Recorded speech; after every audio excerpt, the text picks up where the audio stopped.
Halo good people, ketemu lagi di program Detektif, dialog bertema kisah inspiratif. Kali ini saya bersama seorang sahabat saya, Mas Toto, yang ganteng. Kenapa saya mau kulik kisah beliau? Jadi kisah beliau ini inspiratif, teman-teman. Jadi kita ini sama-sama, kita pernah kerja bareng ya dulu ya? Di satu Ya, perusahaan di satu perusahaan lah, kita kerja bareng, mulai benar-benar dari nol lah sampai sekarang. Beliau ini sekarang boleh dibilang sangat sukses, menurut ukuran saya beliau sukses gitu. Jadi sekarang hari-harinya apa nih, bro? Untuk saat ini kalau gua sih lebih ke pengembangan bisnis tentunya. Pengembangan bisnis. Karena memang yang seperti lo tahu di bawah itu kan kita lagi coba buka untuk dunia kuliner. Baru ya kuliner, gue baru tahu soalnya. Baru. Dan itu memang kita mengkonsepnya dua konsep ya. Yang pertama Jawa, yang kedua Sumatera, karena memang menyajikan dua masakan yang berbeda. Terus untuk unit bisnis yang baru, karena kebetulan memang untuk saat ini saya lagi ngambil magister hukum juga di sebuah universitas di Jakarta. Untuk badan hukum atau untuk apa namanya itu kelengkapan legalnya sudah selesai semua dan kita sudah siap. Jadi udah siap sebentar lagi mau buka kantor hukum. Betul. Gitu. Law firm ya. Law firm. Betul. Keren ya. Yang saya tahu beliau ini bisnisnya pertama kali itu bisnisnya di logistik ya, logistik dan transportasi. Iya betul. Jadi waktu itu kita kerja di bidang itu ya. Kita sama-sama nol, kita sama-sama karyawan. Bareng naik motor. Iya, kita paket bareng. Beliau waktu itu belum punya motor, pinjam motor butut saya. Tapi kita kuliah naik mobil ya. Oh iya. Iya, tapi kerennya gini teman-teman. Beliau ini yang saya salut, dia bisa menyeimbangkan antara bisnis dan pendidikan gitu. Yeah. Itu biasanya jarang kan orang yang begitu. Jadi sekarang gelarnya apa aja nih? Kalau gue boleh tahu nih, gelarnya yang setahu gue banyak soalnya. Iya, kalau termasuk untuk kandidat doktor. Iya, alhamdulillah sekarang udah doktor kandidat di Institut Teknologi Bandung yang kita sebut dengan ITB. Institut Teknologi Bandung. Kalau lu nggak sanggup kuliah di situ. Iya, kalau saya bidangnya beda teman-teman ya, maksudnya nggak terlalu ini di pendidikan lah. Kalau dia hebat sih, dia bisa menyeimbangkan. Dan sekarang lagi program S3. Ya, program S3 dan terakhir 2019 kemarin saya ngambil magister hukum juga di Universitas Jayabaya. Gelar lu banyak ya bro ya? Saya S2 2 kali. S2 2 kali, S1 rencana 2 kali. Kalau untuk S3 SE? Iya, SE, MH. Magisternya apa? Kenapa? Magister hukum, magister manajemen transportasi. Manajemen transportasi, magister hukum juga. Iya, magister hukum kan dari S2 hukum, teman-teman. Kalau MMTR atau magister manajemen transportasi kan yang waktu gua kuliah di STMT Trisakti itu kan. Betul. Lu nggak pusing?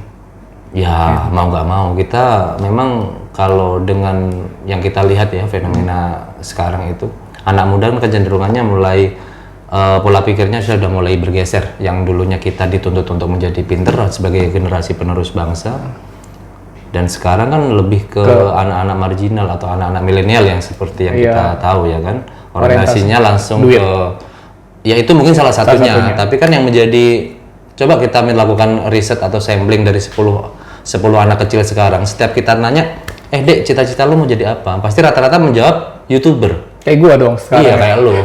Gua lagi coba, tapi karena yang gua milenial lah, beda kan. Lu kan beda kan. Ya, memang tapi nggak apa-apa. Karena kita kan passionnya kan beda. Lu nggak ada niat buat jadi YouTuber gitu? Nggak ada bakat kayaknya. Nggak ada bakat ya. Kalau bakatnya gua kan foto model. jadi apa ya? Foto model. Foto model juga nggak lah jauh. Karena kan kalau untuk jadi artis itu kan kalau nggak ganteng ya ganteng beneran. Kalau nggak jelek sekalian. Yang kedua kan mencukupi sebenarnya. Betul. Kalau kita kan termasuk yang nanggung ya. Jadi gimana cara lu menyeimbangkan antara bisnis? Soalnya gua lihat kan perusahaan lu juga yang Toto Trans ini kan udah lumayan oke, mantep, cukup. Ya kalau menurut gua sih besar. Terus mau buka kantor hukum juga. Bisnisnya lu bayang dari lu transportasi, terus bikin kantor pengacara lah istilahnya gitu kan, sama lu mau bikin sekarang kuliner. di beberapa bisnis yang berbeda, plus gue yakin ada bisnis-bisnis lu di luar lain itu kan yang utama kan. Tapi lu bisa bagi itu gimana caranya tuh? Karena susah lu buat bangun bisnis, karena sama lah kan kita, lu tahu gue juga sama kan, bangun bisnis kan nggak mudah. Nggak mudah, betul. Nggak mudah. Lu Ya. gua tahu lu dari nol sampai sekarang udah berkembang sangat baik. Terus sekarang ke pendidikan gimana gitu ngaturnya? Kalau gua sih nggak ada ibaratnya trik khusus atau apa ya namanya, Ngalir aja gitu ya? Iya, nggak ada formula khusus. Yang penting gini, memang kita harus selalu menyeimbangkan antara konsentrasi ya, khususnya ya. Ketika kita udah misalkan kayak gua nih, kalau di kerjaan ya memang fokus di kerjaan. Kecuali kalau udah free, misalkan kayak malam gitu, ketika kita memang dituntut ada tugas kuliah atau bikin jurnal atau bikin makalah dan segala macamnya, itu ya memang ya mau nggak mau kita harus tetap fokus, walaupun dengan konsekuensi sedikit agak mules tentunya. Agak mulus ya? Betul, karena memang kalau saya pribadi berangkat dari apa ya namanya ya, dengan kondisi yang sekarang yang lo tahu tadi kan, gue sekarang lagi kuliah double, satu S3 di Bandung, yang kedua lagi ngambil magister hukum di Jakarta. Ya, memang diperlukan fisik yang prima tentunya, itu yang poin, itu yang pertama. Tapi fisik masih prima ya? Masih lah. Masih oke. Kita kan 27. Oke. Sebelum Masehi tadi. Kenapa lalu tertarik ke kalau bisnis? Kita tahu lah, maksudnya lu punya ambisi, kita pengen merubah nasib kan ke arah yang lebih baik. Bisnis kita ini kan dari karyawan pengen bisnis, motifnya pasti ekonomi. Betul. Tapi yang kenapa lu tiba-tiba lu pengen ke pendidikan? Makanya gua kaget ketika lu sampai S2 terus S3 sekarang. Balik lagi S2 lagi. Ya S2 lagi. Gelar lu banyak, ada berapa nanti saya sebutin ya teman-teman ya, saya cantumin gelarnya apa aja. Kenapa? Gini. Kalau gua pribadi sih nggak ada cita-cita khusus ya tentunya ya. Karena yang gua udah cerita berkali-kali lah ya kan. Karena kalau gua pribadi berprinsip, selama kita berusaha, Tuhan itu pasti akan memikirkan hambanya kok. Wih, iya kan? Benar kan? Lama-lama makin bijak teman-teman. Enggak. Ya kita, apalagi kita sebagai generasi sebagai generasi muda, mau nggak mau kan 10 tahun mendatang kita Gua menjadi generasi pemimpin. muda ya. Ya lu generasi muda. Ya, kalau gua kan generasi remaja sebenarnya. Beda grade. Ya terus. 10 tahun ke depan pasti kita akan menjadi pemimpin kan? Ya. Kan? Entah di lingkungan Sekarang juga lu udah jadi seorang pemimpin di perusahaan. Iya, tentunya. Tapi kan gini, kita kan nggak tahu kedepannya kita tuh seperti apa. Yang penting kan kita udah mempunyai bekal. Membekali diri. Betul. Di saat kondisi misalkan ternyata di lingkungan kita masyarakat ini mempercayakan, Mas Wira misalkan, Mas Jawir, kalau gua manggil lu kan Jawir kan, walaupun lu sebenarnya bukan dari Jawa ya kan. Iya. Misalkan di kondisi tertentu, Mas Jawir lu jadi ketua RW dong gitu. Tapi sementara misalkan pendidikan lu nggak terpenuhi, pasti akan menjadi hambatan kan itu kan. Itu Padahal mungkin secara skill, secara kemampuan mencukupi ya. Betul. Tapi kan kita tahu Indonesia ini kan lebih ke apa ya? Lebih fokusnya ke sisi edukasi ya kan. Ya. Walaupun kita punya skill sama-sama, tapi yang satu ya punten gitu. Ya. Yang satu punya sarjana, yang satu enggak, pasti akan prioritas yang punya sarjana seperti itu. Mungkin di sisi itu juga, jadi kalau ilmu kan nggak hilang mungkin teman-teman. Iya jadi, betul. Ya, Ilmu itu nggak hilang. Ya. Gitu. Ilmu itu nggak hilang. Justru bahkan yang ya kita tahu kan tuntutan kita ke depan itu akan seperti apa, ya kan? Ketika misalkan kita di 2025 dengan adanya global market nantinya. Ya dunia berubah. Sekarang cara bisnis juga berubah kan. Pasti. Cara cari duit juga berubah. Ya kita harus pinter-pinter juga kan. Iya. Kita harus bisa menyesuaikan lah dengan iklim bisnisnya. Iya. Betul. Terus gue pengen tanya juga nih. Gimana? Jangan yang personal dong. Enggak, gue nggak tanya personal. Kali ini gue pengen tanya yang lebih serius. Gimana? Lu ada ketertarikan nggak untuk ke bidang politik? Politik kalau untuk saat ini belum. Ke depan? Ke depan bisa jadi. Bisa jadi. Karena gini, yang seperti kita tahu lah, ya bukan kita bicara ini sebagai tokoh politik, bukan. Iya. Kita kan bicara hal ini kan kita sebagai masyarakat sipil biasa ya kan. Politik itu kan memang menjadi ujung tombak atau menjadi pionir pertama untuk keberlangsungan kehidupan berbangsa dan bernegara. Ya, masyarakat pada umumnya ya. Iya betul ya. Nah itu yang harus kita apa ya namanya, yang harus kita pikirkan adalah kelangsungan negara kita. Makanya kayak di meja kerja saya aja saya sampai pasang bendera merah putih ya, ini sebagai bentuk rasa nasionalisme. Dan satu lagi bendera apa ini, NU ya? Iya, bendera NU. Memang saya berangkat dari Nahdlatul Ulama. Oh, iya. Jadi seperti itu, bro. Jadi ketika misalkan kita dihadapkan pada politik tertentu, sementara kita generasi mudanya nggak siap, terus mau kemana negara kita? Misalkan yang udah senior yang ibaratnya yang udah punya kapabilitas tinggi di perpolitikan, karena politik ini kan dinamis kan, menyesuaikan dengan kondisi bangsa, menyesuaikan dengan apa namanya pola pikir masyarakat pada saat di zona musim tertentu. Iya. Jadi yang gua tangkap lu pengen punya ada sumbangsi buat Bangsa masyarakat pastinya. bangsa dan negara gitu ya. Oh iya. Dengan kemampuan lu gitu. Dengan keterbatasan kita. Keterbatasan. Iya. Manusia tuh tetap terbatas ya kan. Kita tuh oke lah, kita punya pendidikan tinggi, tapi kan tetap aja kita nggak boleh lupa diri ya kan. Kita tuh tetap apa ya? Kita tetap punya keterbatasan lah ya kan. Mungkin kayak aku pinter mungkin ya kan. Lu yang melihat gua kan pinter ya kan, mungkin ya kan. Ya mungkin lah. Iya, tapi Karena kan gua kalau bilang dari pintar sisi sekarang. dari sisi warna kulit kan gua kalah dari lu kan. Lu putih gua enggak kan gitu. Keterbatasannya kan gitu. Salah satu contoh. Tapi gua enggak bukan lah. Kenapa gua sampai sekarang masih sekolah ya karena itu alasannya, mungkin karena merasa belum pinter aja. Ya. Kalau kita emang dari dulu kan kita didoktrin yang sebuah Dari doktrin dogma apa nih? lama.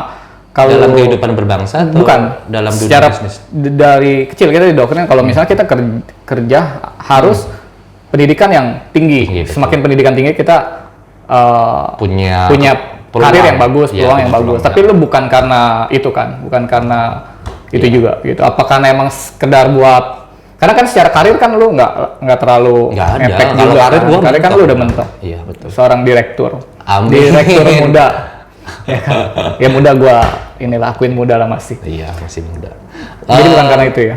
Bukan. Jadi gini, kalau gue pribadi tuh melihat kehidupan tuh, ya kita sebagai warga negara yang berketuhanan ya, tentunya kita punya Tuhan masing-masing, itu dalam artian ya serahkan aja semuanya kembali ke hak prerogatif Tuhan gitu. Dalam artian ya kita sebagai manusia, kita selayaknya berusaha, ya sudah cukup berusaha. Seandainya misalkan nanti pun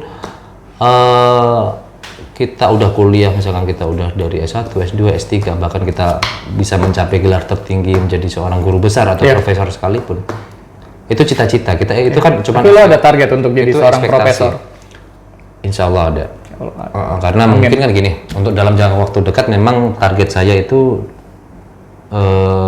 mungkin agak sedikit mengalami pergeseran. Yang dulunya kita orientasi ke bisnis kan, orientasi ke bisnis, jadi mungkin nantinya kita akan bergeser ke dunia edukasi, dunia pendidikan. Iya, dunia pendidikan itu. Karena kan berjalannya waktu, kadang kita bisa berubah. Mungkin kalau dulu ambisi kita pengen sukses, sekarang mungkin udah sampai di titik tertentu, lu udah sampai, ya lu mungkin pengen punya pengabdian yang di luar itu mungkin. Iya, gitu kan, benar.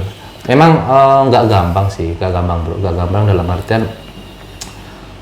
Di dunia pendidikan pun juga nggak gampang dalam hal misalkan kita itu kan juga harus dituntut selalu upgrade kan, upgrade dalam hal apa sih knowledge yang lagi in saat ini gitu. Nah itu kan harus selalu mengikuti kan, karena ketika kita nggak minimal gini, kalau kayak gua terjun ke dunia pendidikan, minimal gua dituntut untuk selalu membaca. Ya, kan? Jadi lu setidaknya tahu informasi-informasi. Iya, setidaknya tahu ilmu baru gitu. Dan kita juga bisa mereview apa sih yang udah kita pelajari pada saat kita masih kuliah gitu kan. Nah itu menjadi ya mungkin menjadi beberapa poin yang gua pertimbangkan lah untuk bisa pindah ke dunia pendidikan. Tapi lu enjoy nggak gitu? Maksudnya di bisnis plus sekarang pendidikan nih, karena setahu gue kan bisnis juga kita tahu lah, karena di masa pandemi begini pasti lu juga ngerasa banget bisnis lagi. Ya kan, kita tahu lah, maksudnya bisnis lagi agak sedikit inilah bagus, betul. slow lah. Nah, sedangkan lu di pendidikan sekarang lu lagi apa nih? Di S3 ini lu lagi apa tahap-tahap akhir ya? Belum. Masih mungkin fase baru selesai ujian proposal disertasi gua. Oh, tapi itu termasuk yang justru masa-masa yang perlu konsentrasi penuh juga kan? Iya, betul. Sedangkan di bisnis lu konsentrasi lu lagi bener-bener mikirin gimana keberlangsungan ke depan. Iya. Dan pendidikan juga gimana lu bisa lulus S3 dengan baik, kan harapan gitu. Apalagi harapannya tepat waktu. Harapan tepat waktu. Iya, Apalagi kan pasti. ini di universitas yang ternama teman-teman ya, karena di ITB ini Institut Teknologi Bandung itu kan teman-teman tahu semua ya kan, nggak semua orang bisa masuk situ. Termasuk lu kan? Gua, ya gua aku ya kalau gua mungkin bukan bidang gua di pendidikan, tapi bukan berarti. Iya. Makanya tadi kan gua bilang kalau di pendidikan kayaknya mungkin lebih beruntung gua, tapi di bisnis lu lebih beruntung lah. Enggak lah. Sama di warna kulit. Warna kulit nggak bisa dirubah ya. Bisa lu operasi lah Korea kan. Iya gitu maksudnya hebat sih dia bisa masuk ITB. Gue juga heran sih bro, lu bisa masuk Nggak ITB. gampang prosesnya. Nggak gampang. Gue yakin kalau gue masuk gue nggak bisa kalau lulus. Gua itu masuk ke ITB itu dengan bersusah payah lah ya. Ibaratnya boleh dibilang berdarah-darah lah dalam pada saat mendaftar pun itu aku sempat di reject itu 2 kali. Pertama kayaknya itu gagal pada saat proposal penelitian. Yang kedua mungkin sama halnya karena memang sama lah ketika kita ujian proposal penelitian itu kalau kita downgrade kan itu sama dengan kayak kita ujian tesis ya mungkin ya. Dan itu memang benar-benar menyita dan kita harus prepare secara maksimal harusnya. Memang waktu yang pendaftaran pertama, kedua itu saya memang kalau aku mengukur pada saat itu memang kurang maksimal persiapannya. Jadi akhirnya ketiga bisa. Ya ketiga alhamdulillah diterima seperti itu. Menurut lu pusingan mana antara bisnis sama sekarang lu di pendidikan? Pusingan mana yang lu alami sekarang? Kalau untuk mengalami hal pusing atau kita bingung ya, maksudnya bingung dalam artian kita membagi waktu gitu. Bisnis dengan pendidikan ini kan dua hal yang berbeda. Ya, yang seperti lo sampaikan tadi. Tingkat kepusingannya menurut lu lebih pusing mana? Pasti ke pendidikan ya. Pendidikan ya. Karena benar-benar menguras konsentrasi. Iya, pasti lebih mulus. Pasti lebih mulus. Kalau awal-awal, misalnya kayak lu berjuang untuk masuk ITB sama lu berjuang awal-awal lu merintis bisnis. Gini, kalau di ITB itu ada semacam jargon ya. Ketika ada orang lain nanya, lu kapan lulusnya? Kita itu punya jawaban yang mungkin menjadi apa ya?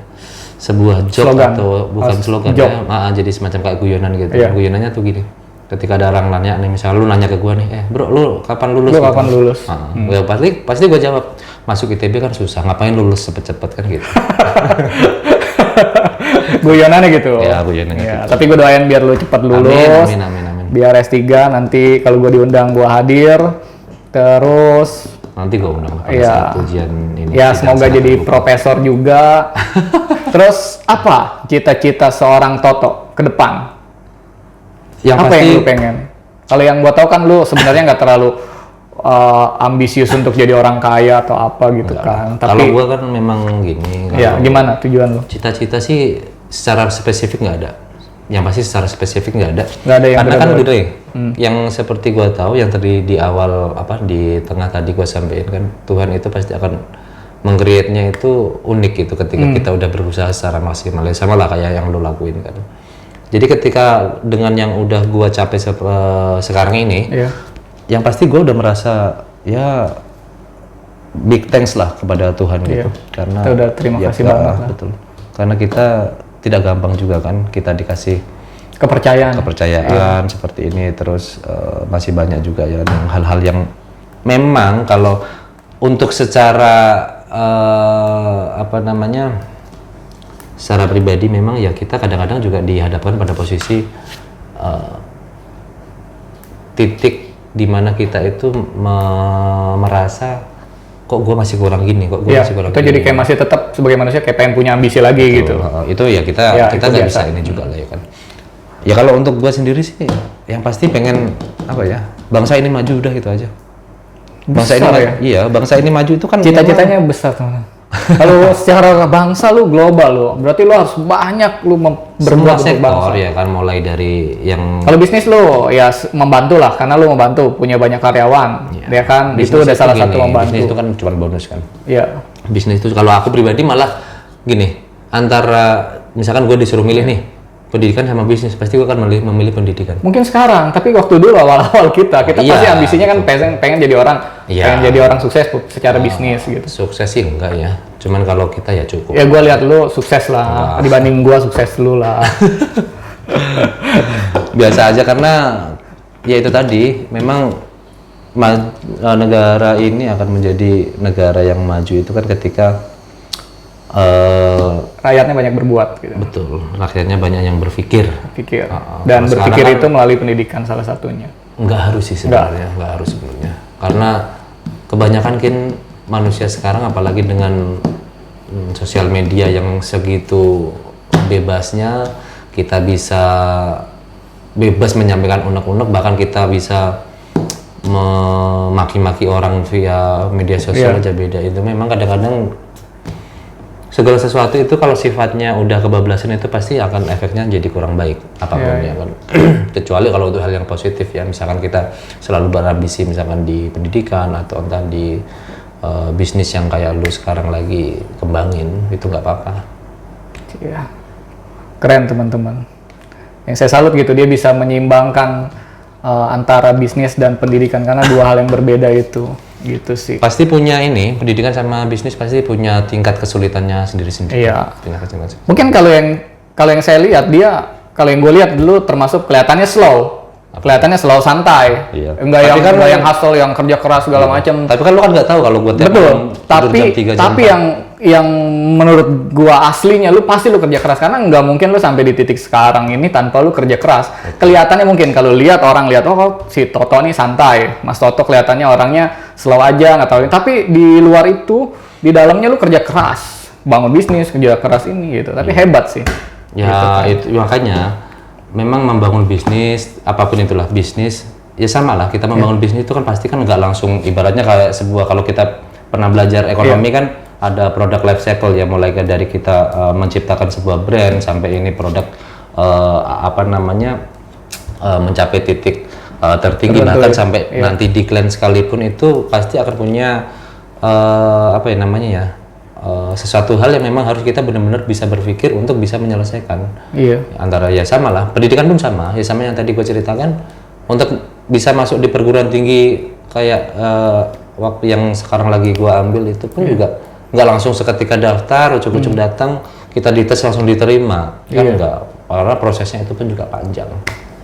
Dan seingat gue dulu kalau nggak salah bisnis duluan gue lu masih kerja 2010 kayaknya. Lu 2010, gue 2014, selisih 4 tahun. Secara bisnis saya lebih dulu teman-teman, tapi dia majunya pesat teman-teman, saya langsung disalip sama dia.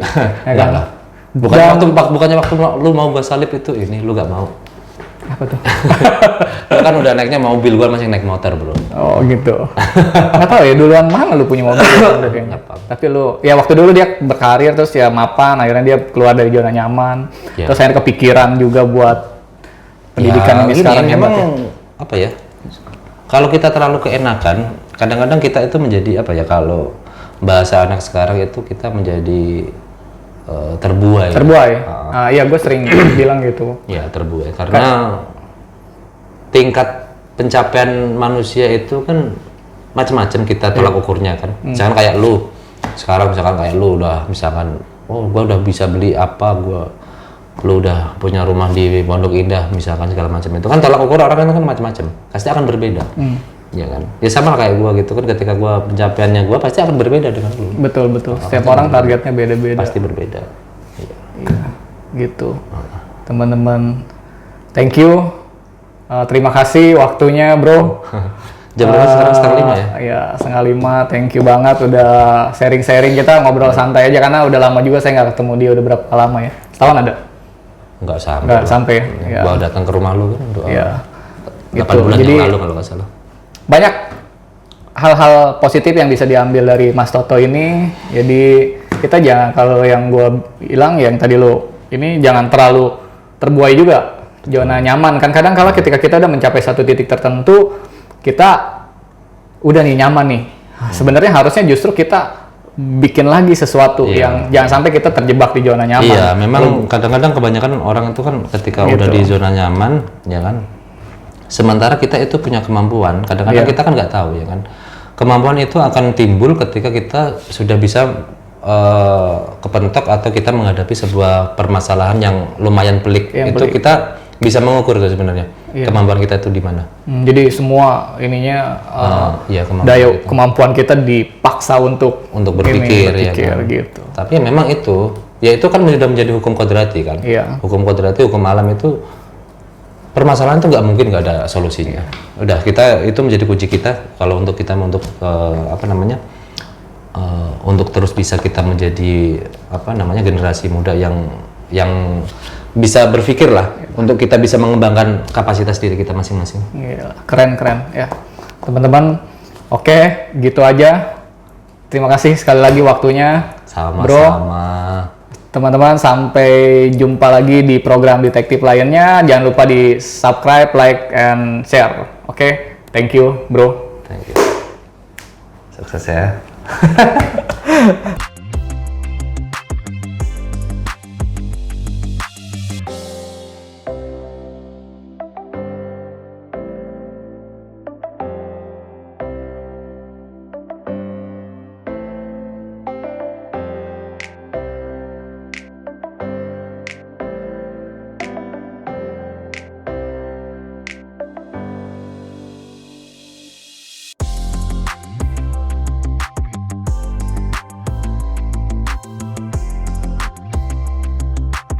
Terima kasih sudah menonton channel ini.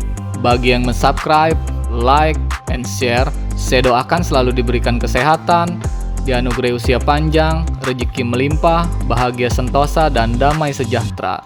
Sukses selalu!